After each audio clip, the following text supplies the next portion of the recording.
fez lá o que tinha que fazer, mas não tem como regular, é hidráulico, não sei o que e tal, e me entregou o carro sem mexer na embreagem, que eu já tinha reformado ali na oficina. E sábado, sexta-feira piorou um pouquinho. Sábado, quando eu fui sair com a Silvia, o carro não engatava primeiro. Com muito custo, eu consegui engatar para poder subir a rampa de saída. Depois, na rua, não engatava mais. Ali o farol até a esquina demora umas quatro vezes de abertura. Então, eu tinha que sair em segunda. Punha a segunda e ia. Eu ia viajar assim mesmo. A senhora falou, mas dá uma olhada no mecânico. Eu falei, olha, não trabalho aos sábados. Aqui eu estou sentindo mais frio. Alguém podia pegar meu casaco, por favor? Desculpem, eu sou assim friorento.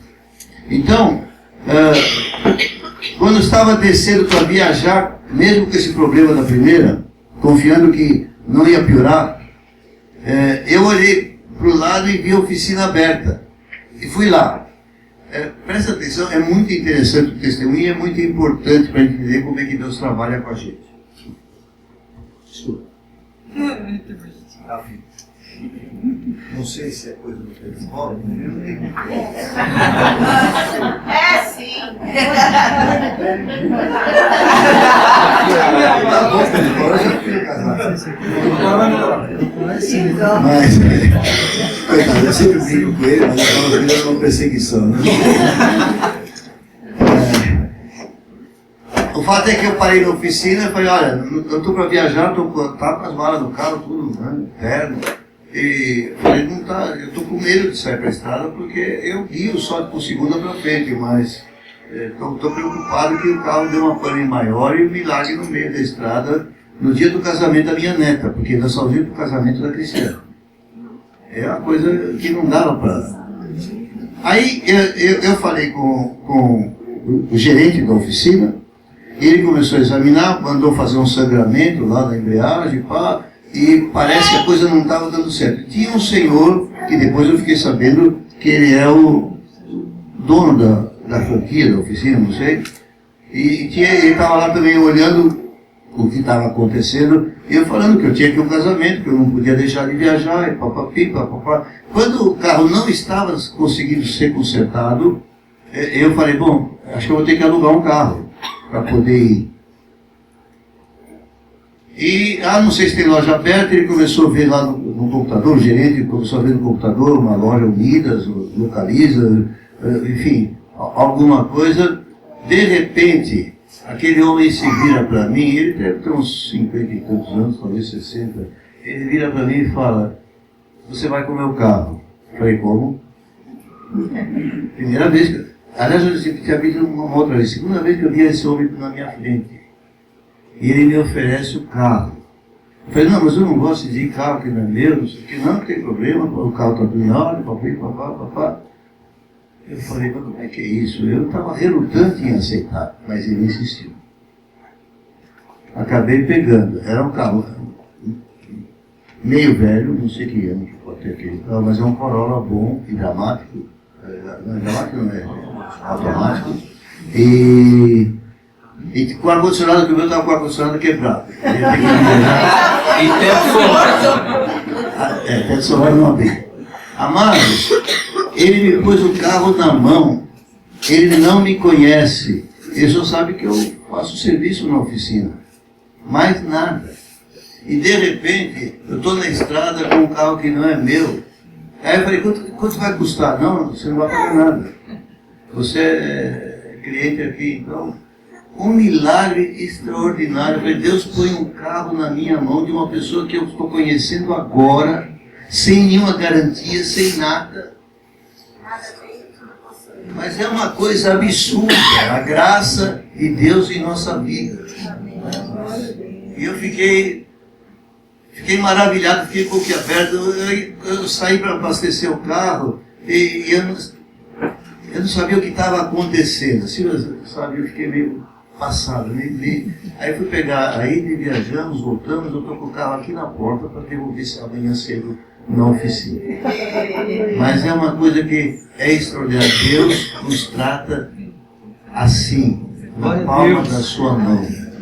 Deus cuida da gente. Deus gosta da gente e gosta de nos agradar. E gosta de fazer coisas que são... Eu julgava uma coisa impossível de acontecer. Eu não julgava uma coisa possível de acontecer. O camarada de entregar o carro dele para eu viajar 600 quilômetros. Olha, é normal isso aí. É que você tem uma cara boa. Eu acho que sim. Tem uma cara honesta. Eu tenho pregado aqui sobre a presença de Cristo em nós ser visível às pessoas. Amém. E eu creio que isso é uma faceta daquela pregação. Por isso que eu estou trazendo testemunho. Glória a Deus. Há algo em nós que nós precisamos lançar a mão pela fé para produzir resultados no reino de Deus. Amém. E eu agradeço e louvo o Senhor. E amanhã espero entregar o carro intacto. Espero que não custe muito caro algum eventual conserto no meu para eu poder sair do carro. Glória a Deus. Vamos à pregação. Esse é testemunho. Glória a Deus.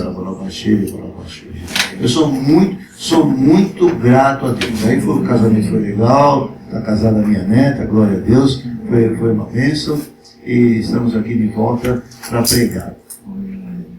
Na verdade, passei 2, 3 dias para cá e para lá, não fiquei muito concentrado, não tem nenhum papel escrito, mas tem a Bíblia. Aleluia. E nós vamos abrir a Bíblia, mas ainda ecos da sequência de pregações. Em terça-feira,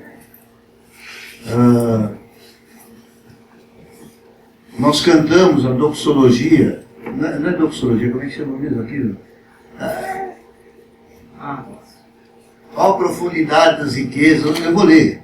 Mas, e eu distingo em Romanos 3 exaltações a Deus e 3 exultações do Espírito de Paulo ao ver a obra de Deus como se desenrola, como se faz. A irmãzinha eu não estou vendo ela, mas ela não está me vendo. É ruim. Chega mais para cá para você poder ver. Então, quando cantou isto lá, a Janete estava amarelando, porque ela ia pregar, ela achava que não podia, papapá. E eu falei, bom, se precisar, eu vou entrar com essa doxologia aqui, eu vou entrar com essa exultação de Paulo. Já com todo um desenho na mente. E aí, então, o Edu apareceu para pregar, eu falei, bom, então não sou eu. Mas ele foi pregar em cima desse assunto também. E é interessante porque essa palavra faz parte do intervalo. Quando se lembra do assunto do intervalo? Ninguém se lembra? Bom, tem um ali. Por que você não levanta a mão quando eu pergunto? Quando de sobreviventes?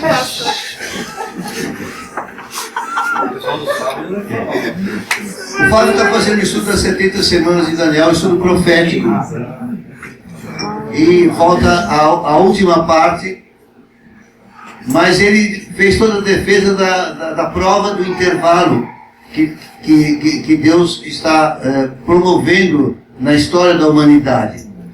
E eu vou falar agora sobre o intervalo, Romanos 9 a 11. Porque o estudo não prevê mais explicações sobre isso, então não estou entrando na seara do Fábio, ele vai terminar as 70 semanas no próximo sábado. Daqui a 2 semanas, daqui a 15 dias. Venham, não faltem. Eu peço que levantemos nossa mão a Deus em oração, porque é a presença dele em nós que tem que ser ativada, tanto no que fala como naqueles que escutam. Porque é o Senhor que faz a obra em nossos corações e através de nós depois. Pai, em nome de Jesus, permita que esta palavra seja abençoadora, que ela possa abençoar as pessoas neste lugar. Eu louvo o Senhor pelos testemunhos que eu vi, mas eu quero mais, nós queremos mais. O Senhor é toda a graça sobre nós, nós queremos andar na plenitude da tua graça. Em nome do Senhor Jesus. Amém, amados? Amém. Então eu vou começar lendo as 3 exultações de Paulo em Romanos. Talvez, eu não quero falar se vou demorar muito ou se não vou, mas talvez seja necessário ler bastante a Bíblia e explicar menos, mas eu vou tentar fazer isso hoje. Vou começar com a exortação de Romanos 11,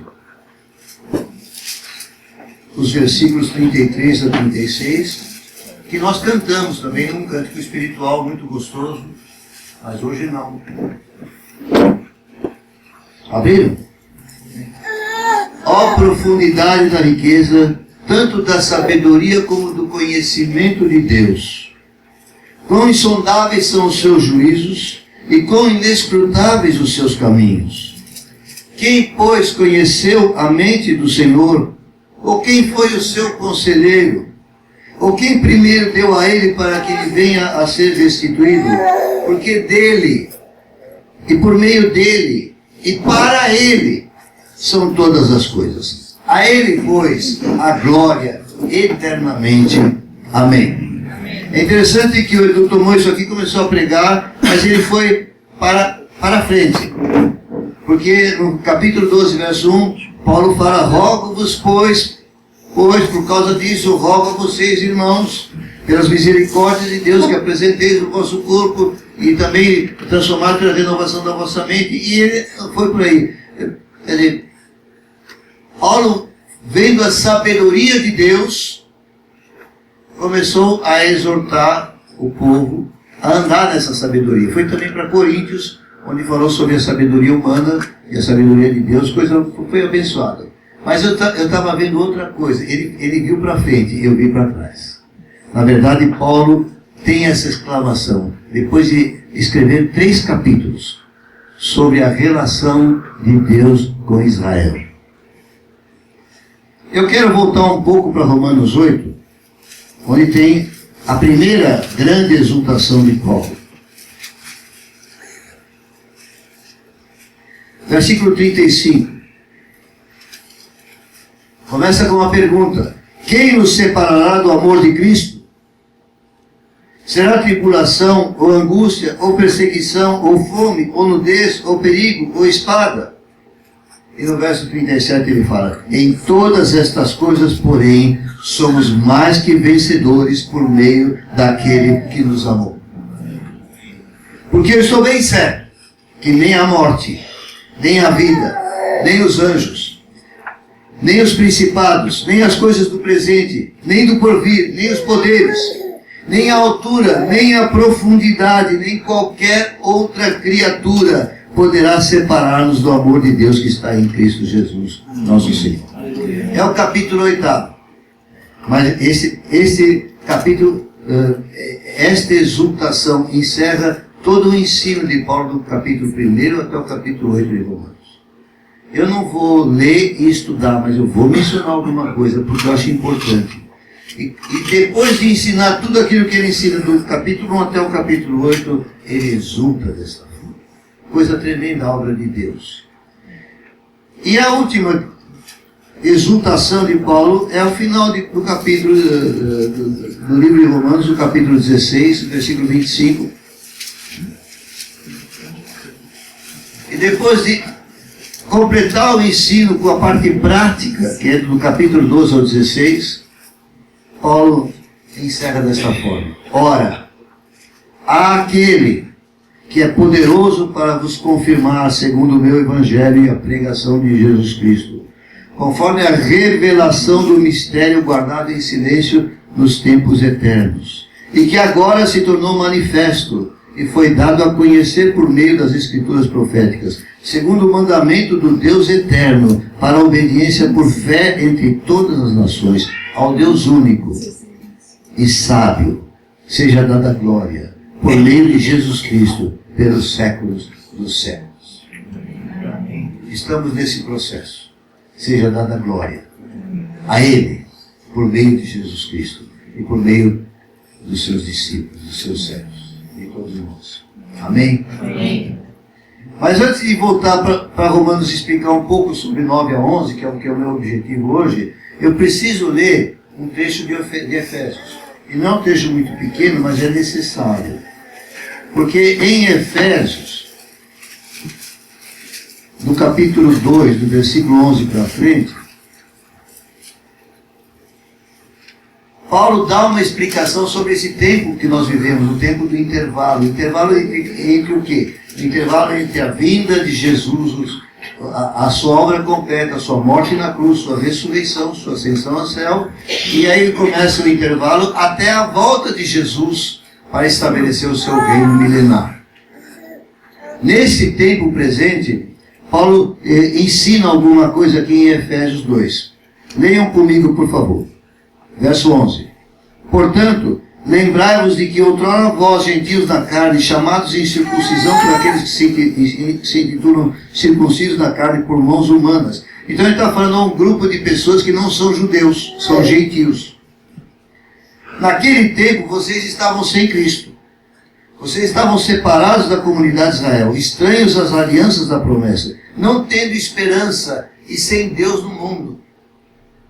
Os homens em geral não têm esperança e vivem sem Deus no mundo. Mas, agora em Cristo Jesus, vós que antes estáveis longe, fostes aproximados pelo sangue de Cristo. O fruto daquele sacrifício, né? Mencionado. Porque Ele, Cristo, é a nossa paz. E Ele, Cristo, de ambos fez um. Ambos quem? Judeus e gentios. Na verdade, toda a raça humana. Porque ou é judeu ou é gentio. Toda a raça humana. Agora em que Jesus, vós que está... Não, desculpe. Ele é a nossa paz, o qual de ambos fez um. E tendo derribado a parede de separação que estava no meio, porque havia uma separação completa entre judeus e gentios. A parede de separação que estava no meio, a inimizade. Aboliu na sua carne a lei dos mandamentos, na forma de ordenanças, para que dos dois, para que do judeu e do gentio, criasse em si mesmo, em Cristo, um novo homem, fazendo a paz. Mas é importante, guarda essa expressão, um novo homem. Você é crente em Jesus, você recebeu Ele como seu Salvador, você é um novo homem. Homem ou mulher mesmo, um novo homem. E reconciliasse ambos em um só corpo com Deus. Juntou o crente judeu com o crente gentil. E agora é um só corpo com Deus, por intermédio da cruz. E destruiu a inimizade.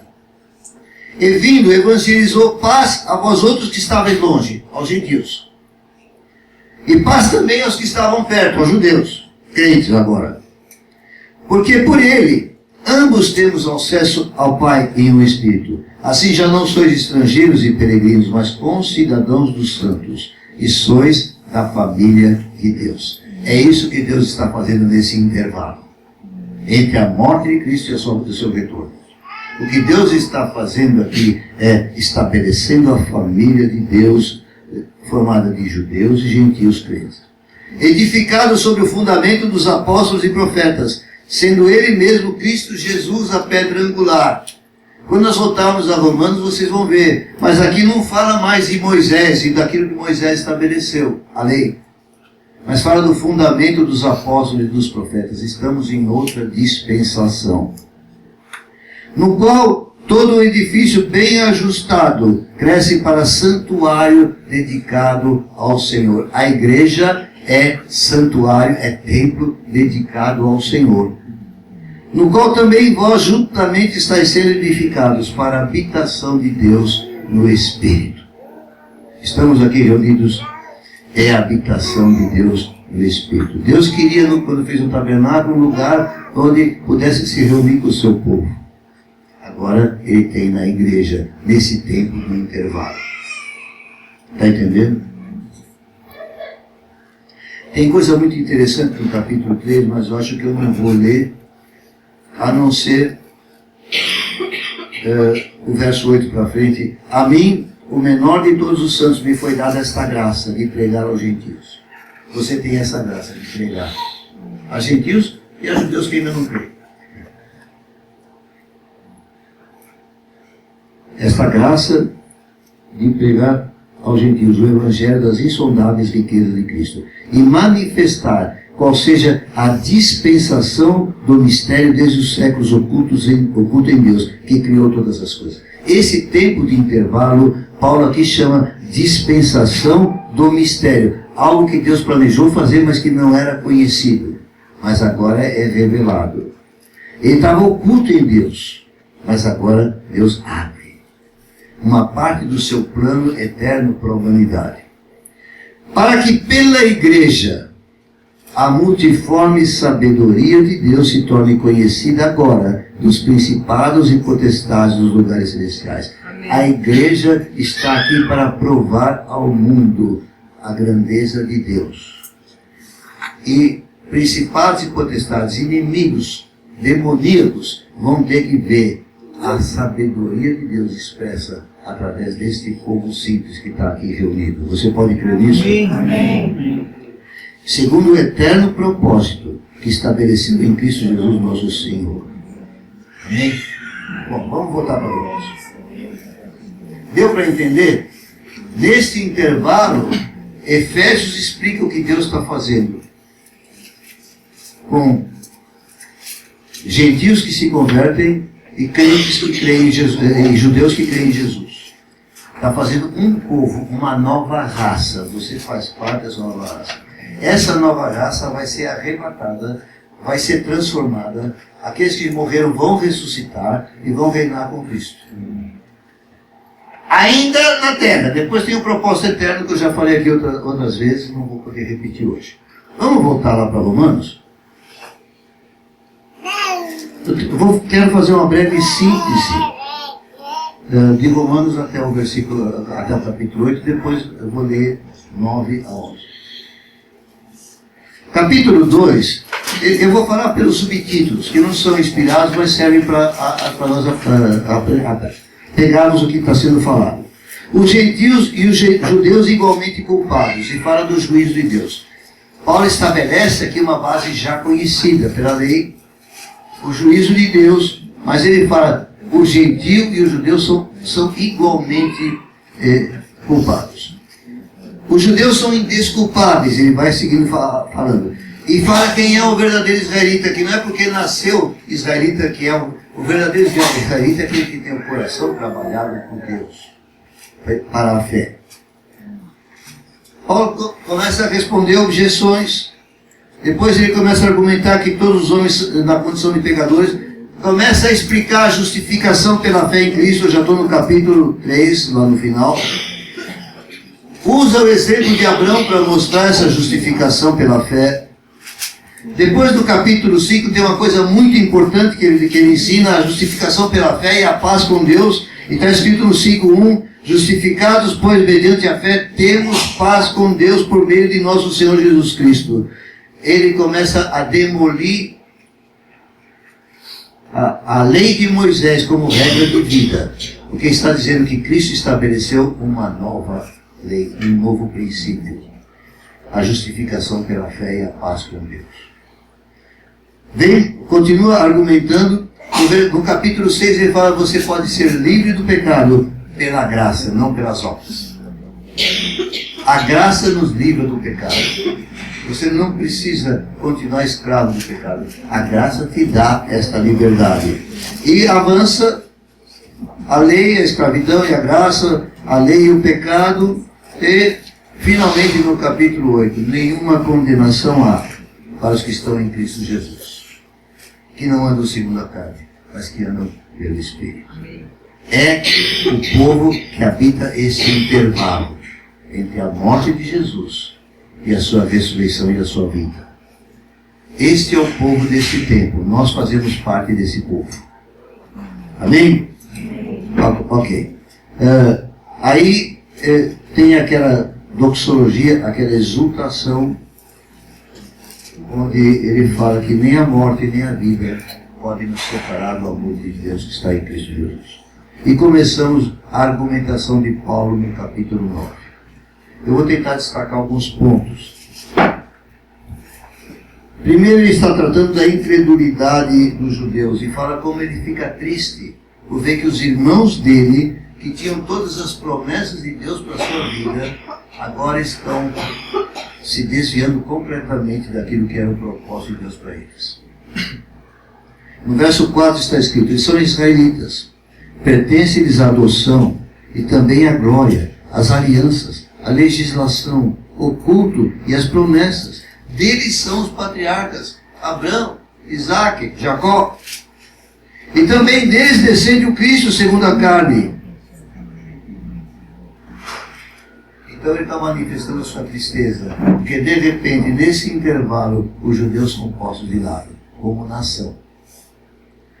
Embora os judeus convertidos venham fazer parte desse novo propósito de Deus. Está entendendo bem? Em seguida, pelo título está escrito: a rejeição de Israel não é incompatível com as promessas de Deus. E de fato não é. E ele começa a argumentar. Quando você lê esses argumentos, eu não vou poder ler aqui, fica muito comprido. Ele está mostrando que essa ação de Deus é compatível com as promessas dele. Também a rejeição de Israel desse tempo não é incompatível com a justiça de Deus. Ele está falando que exatamente porque Deus é justo, ele tem que tratar desta forma com o povo. E do verso 19 para frente ele trata da soberania de Deus. Deus é soberano, ele determina como é que as coisas devem ser. Mas é interessante a gente ler um pouco mais detalhadamente os versículos 23 para frente. A fim que também desse Deus a conhecer as riquezas da sua glória em vasta misericórdia, que para a glória preparou diante de nós. São judeus convertidos em nós, vasos de misericórdia que são preparados para a glória. Os quais somos nós, a quem também chamou não só dentre os judeus, mas também dentre os gentios. Assim como também diz em Oséias: chamarei povo meu que não era meu povo, e amada que não era amada. E no lugar em que se lhes disse: vós não sois meu povo, ali mesmo serão chamados filhos do Deus vivo. Glória a Deus. Nós que não éramos povo de Deus, agora somos chamados filhos do Deus vivo. É o que Deus está fazendo neste intervalo entre a morte do Messias e a vinda dele em glória. Amém? Não vai dar para explicar muita coisa, porque eu não sou grande mestre, mas dá para compreender bastante coisa dos propósitos de Deus. Mas de Israel ele fala o seguinte, versículo 27. Ainda que o número, falou pelo profeta Isaías, ainda que o número dos filhos de Israel seja como a areia do mar, o remanescente aqui será salvo. Israel foi rejeitado como nação, porque o povo rejeitou o Messias. O povo em massa. Mas há um remanescente que é salvo. Qual é o remanescente? Aqueles judeus que vieram a crer. E até o fim dos tempos, sempre há um remanescente de judeus a ser colhido por Deus. Por quê? Porque a promessa de Deus, ela não pode ser cancelada. Deus prometeu a Abraão, Deus prometeu a Isaac, Deus prometeu a Jacó, Deus continua cumprindo a sua promessa. Há judeus salvos nesta época em que vivemos, no século 21.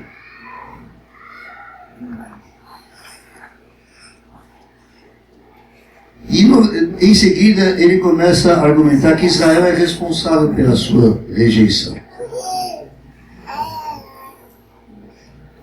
No capítulo 10, ele continua argumentando que os judeus rejeitam a justiça de Deus. E é importante esse texto, verso 2, porque eles dão testemunho de que eles têm zelo por Deus, porém não entendimento. Porque os judeus da época de Paulo, eles têm zelo por Deus. Eles ainda estão lá na lei de Moisés, estão achando que estão servindo a Deus, mas não têm entendimento. Porquanto, desconhecendo a justiça de Deus e procurando estabelecer a sua própria justiça, não se sujeitaram à justiça que vem de Deus, a justiça que vem pela fé em Cristo. Não se sujeitaram. Embora com zelo, aquele judaísmo todo, mas estavam afastados do plano de Deus para esta época.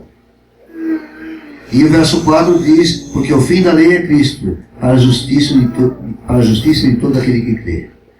E aí ele começa a argumentar sobre Moisés, e vai e tem essa parte tremenda, essa parte linda, nos versículos 9 e 10.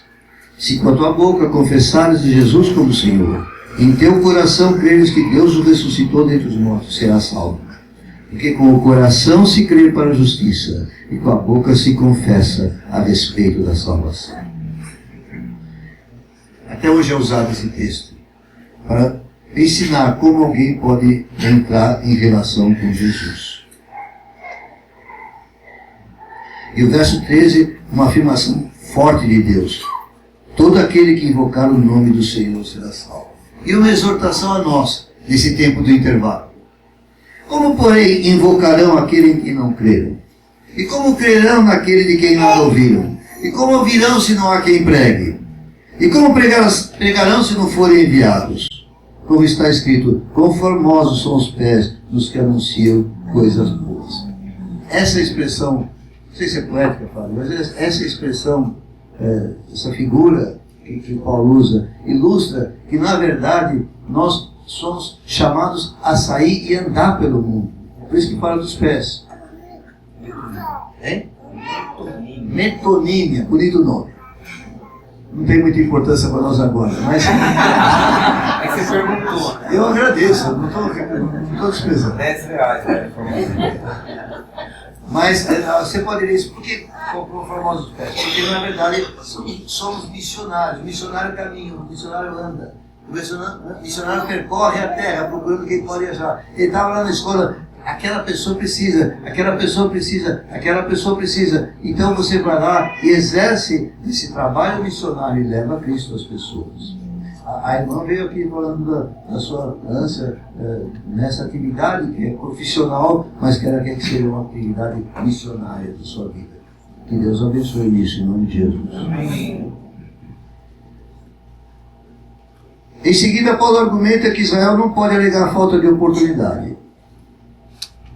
No verso 20, Isaías, outra vez, o profeta, fala: fui achado pelos que não me procuravam, revelei-me aos que não perguntavam por mim. Somos nós. Você não perguntava pelo Senhor, mas Ele se revelou a todos nós. Amém? Glória a Deus por isso. Mas de Israel ele fala: todo dia estendi as mãos a um povo rebelde e contradível. Mas neste período de intervalo é importante entender o que vem revelado no capítulo 11. É precioso porque é uma coisa que está bem próxima de nós. Nós estamos próximos dos fins dos tempos. Jesus está para voltar a estabelecer o seu reino. Então, o capítulo 11 já traz o assunto mais para próximo de nós. O futuro de Israel. O verso 2 diz assim: Deus não rejeitou o seu povo ao quem de antemão conheceu. Ou não sabeis o que a Escritura refere a respeito de Elias, comunista perante Deus contra Israel, dizendo: Senhor, mataram os teus profetas, arrasaram os teus altares, só eu fiquei procurando a minha vida. Que ele disse, porém, a resposta divina: reservei para mim 7.000 homens que não dobraram os joelhos diante de mim. É o remanescente fiel. Aleluia. É o remanescente que pertence a Deus. No tempo de Elias, havia 7.000 que Elias não conhecia, mas que eram fiéis a Deus. Você não sabe quantos eleitos de Deus entre o povo de Israel existe hoje. Por isso existem algumas missões que se especializam em pregar para judeus. Porque estão alcançando ainda pessoas do povo de Deus, pessoas que eram descendentes de Abraão, sobre quem havia promessa. Deus ainda está tratando com eles. Verso 5. Assim, pois, também agora, no tempo de hoje, sobrevive um remanescente segundo a eleição da graça. Por que a eleição da graça? Porque a promessa para Abraão era de graça, não era de lei. Abraão é anterior à lei. A promessa para Abraão era de graça. Eu te amei, eu amo a tua descendência. Vou cuidar deles. Mais ou menos isso. E se é pela graça, já não é pelas obras, verso 6. Do contrário, a graça já não é graça. E aí ele fala sobre, no verso 8, de um espírito de entorpecimento que caiu sobre a nação de Israel.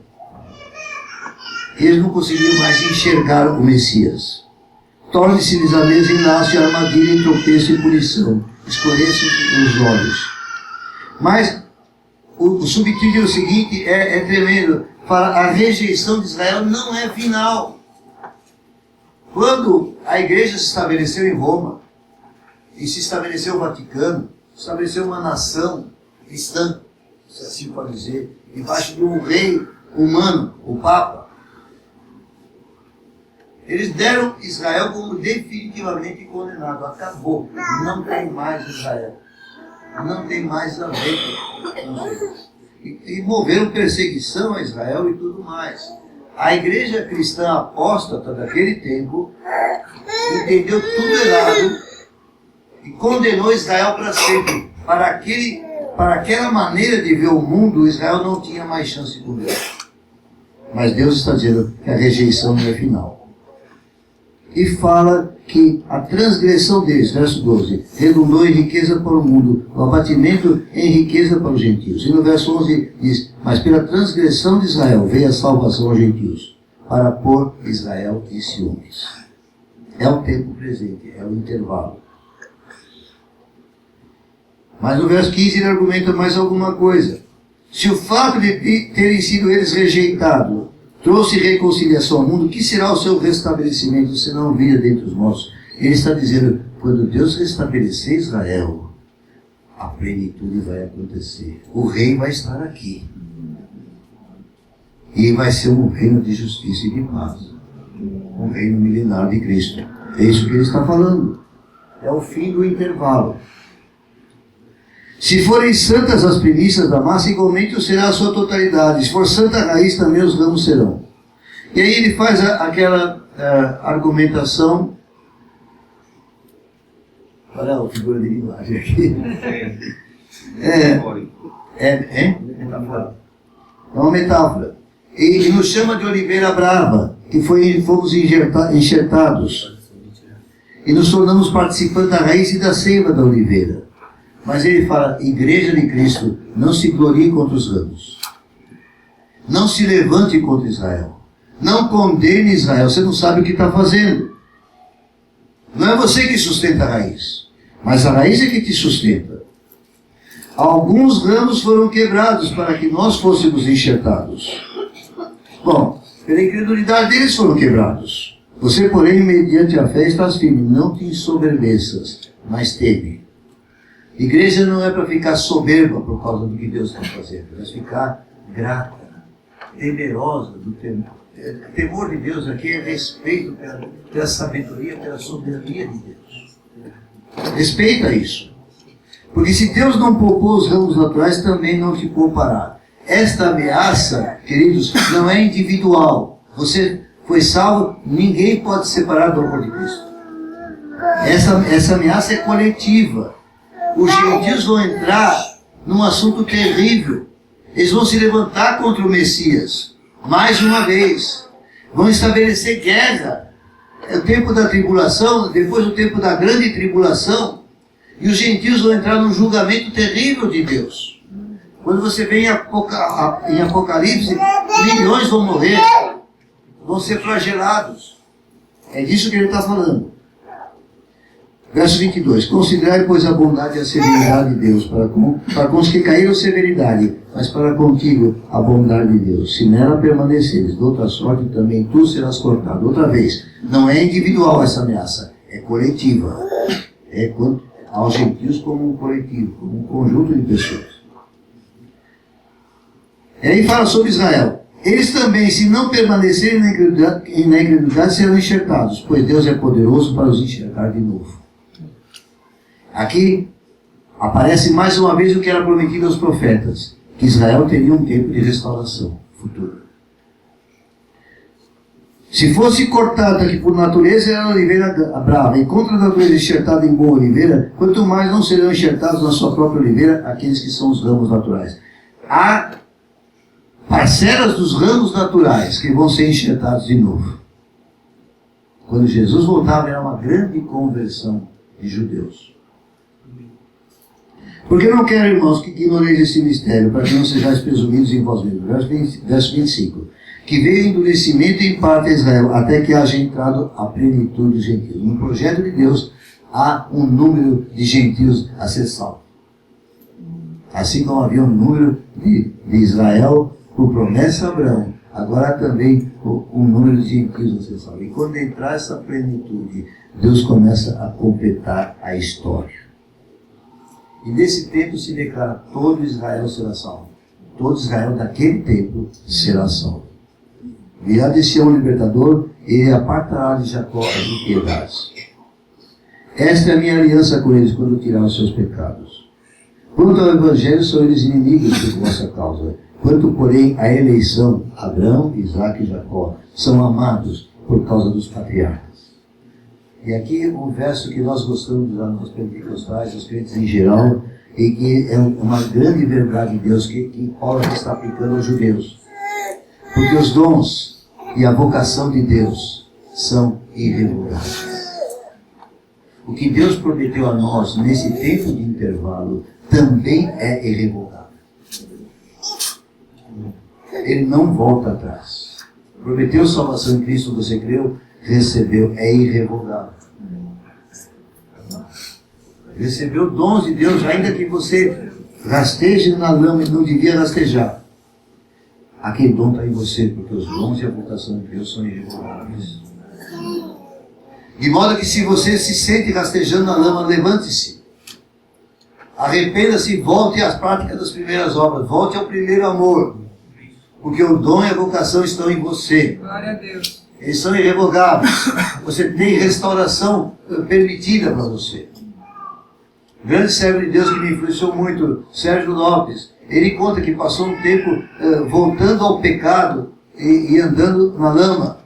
Mas Deus chamou a atenção dele lá no meio do pecado e o restaurou e o puxou de volta. Ele tinha dons de Deus, ele voltou na plenitude dos dons. Esse versículo é muito importante, mas vale para os judeus. O que Deus prometeu a Abraão, a Isaque e a Jacó, ele cumpre. Ele vai cumprir. Assim como vós outrora fosseis desobedientes a Deus, mas agora alcançastes misericórdia. Também esses agora foram desobedientes, para que igualmente eles alcancem misericórdia à vista da que vos foi concedida. Porque Deus a todos encerrou na desobediência, a fim de usar de misericórdia para com todos. Cuidado com o universalismo. Aqui está falando daqueles que se arrependem. A misericórdia chega. Não é que todo mundo do planeta vai receber essa graça. A graça é sobre a fé. Posso ouvir um amém? Amém. Você entende isso? Amém. E aí vem aquela doxologia tremenda. Qual a profundidade da riqueza? Paulo está exultando, porque tudo isso que ele falou é uma revelação nova. Esta revelação não foi trazida dessa forma. Os profetas falaram dela, mas vagamente, obscuramente, misturado tudo lá no meio do juízo de Deus sobre a nação. Eles não podiam compreender, não podiam enxergar. Mas agora Paulo abre. E quando Paulo abre, parece que ele está recebendo a revelação. Eu creio assim. Deus foi dando revelação ao Paulo, queridos, e ele foi vendo aquilo e foi ficando confiante. Ele foi escrevendo essas coisas que escreveu. Ele foi ficando pasmo. Ele já conhecia Deus, já sabia da sabedoria de Deus, mas ele não pensava que fosse coisa tão grandiosa, tão perfeita, tão completa. Ele falou sobre o crente dessa dispensação, até o capítulo 8. Quem nos separará do amor de Cristo? Ninguém pode separar. Mas agora, quando ele fala sobre o plano de Deus para o judeu que estava cortado, que estava afastado, olha que coisa tremenda, que coisa maravilhosa. Deus pode salvar todo um povo novo, sem cancelar as promessas a Abraão, a Isaque e a Jacó. Ele mantém essas promessas de fé e vai cumprir. Ele prometeu coisas a nós, ele mantém essas promessas de fé e ele vai cumprir. Se nós somos um povo de fé, nós devemos aprender a andar na fé, a não desfalecer, por mais que as coisas pareçam horríveis. Eu louvo a Deus porque ontem de manhã não me saiu nenhuma palavra ruim da minha boca. Não saiu uma palavra ruim da minha boca. Eu estava cogitando meios de poder chegar a Araraquara, de não perder a minha viagem, não perder o casamento da neta. E Deus estava com o presente na mão para me dar. Imagina se eu chuto o balde, saio fazendo imprecações, o que podia acontecer? Eu não recebesse o presente. Mas eu me senti tão agraciado por Deus ontem. Vigia o teu coração, os teus pensamentos, a tua boca principalmente. Deus preparou coisas que nós não sabemos ainda. Diga ainda. Ainda. Mas fique apto a receber a promessa. Amém. A receber a bênção. Deus me fez um agrado ontem. Eu falei, Senhor, como é que eu vou agradecer ao Senhor esse agrado? Eu sentado naquele carro dirigindo na Bandeirante. Por que eu tenho esse direito de fazer isso? É impensável. É impensável. Pegar um carro que não é teu e sair por aí. De graça. De graça. De graça. Sem pagar nada. Deus está ensinando isso a nós. Nesse tempo, em que aparentemente sofremos alguma dificuldade. É só uma aparência. Se tão somente mantivermos a fé, nós vamos ver a glória de Deus. Se mantivermos tão somente a fé, nós vamos ver a glória de Deus. Já estamos vendo. E cada dia mais, louvado seja Deus. Não preciso entrar no capítulo 12 ou 16. Mas, depois de ensinar todas essas coisas, de como andar nesse tempo do intervalo, eu vou repetir a doxologia final, para encerrar. Vamos ver com solenidade. Acompanhe a leitura. Ora, há aquele, a Deus, que é poderoso para vos confirmar, segundo o meu Evangelho. Deus é poderoso para confirmar. E o Evangelho é este, que está sendo lido. E a pregação de Jesus Cristo, conforme a revelação do mistério guardado em silêncio nos tempos eternos. Todo o tempo, desde Adão até o sacrifício de Cristo, esse mistério estava escondido, tanto que o judeu não entendeu para estar vivo. Mas esse mistério agora se tornou manifesto e foi dado a conhecer por meio das escrituras proféticas, segundo o mandamento do Deus eterno, para que a obediência por fé se estabelecesse. Nós obedecemos por fé, não por medo, não por coação, não por pressão. Nós cremos, por isso obedecemos. Ao Deus único e sábio seja dada a glória por meio de Jesus Cristo, pelos séculos dos séculos. Amém. Amém. Glória a Deus. Eu queria falar tudo isso lá na terça-feira. Aí eu falei, como vai ficar para domingo? Não vou ter tempo para fazer mais estudos. Mas presta atenção como Deus faz. Entre a terça e o domingo, Deus preparou uma desgraça para mim no sábado. É interessante porque o Fábio tem um segundo carro. Mas a notícia só aconteceu quando ele já estava no estado. Eu não podia lançar a mão do natural. Eu tinha uma solução natural. Fábio, traz o carro. Para eu poder ir. Eu não tinha mais a solução natural. A outra solução natural, pagar com o dinheiro que ainda não tenho, um aluguel de um carro. Mas nem isso Deus permitiu. Um homem, chama Milton. Eu perguntei o nome do homem depois que ele deu o carro. Eu não sabia nem o nome dele. Eles não é uma coisa boa. Mas Deus sabia desde terça-feira. Ele sabia desde terça-feira o que ele tinha preparado. Nem olhos viram, nem ouvidos ouviram. Nem chegou no coração do homem que Deus tem preparado. Louvado seja Deus. Seja engrandecido o teu nome. Em nome de Jesus. Glória a Deus. Glória a Deus.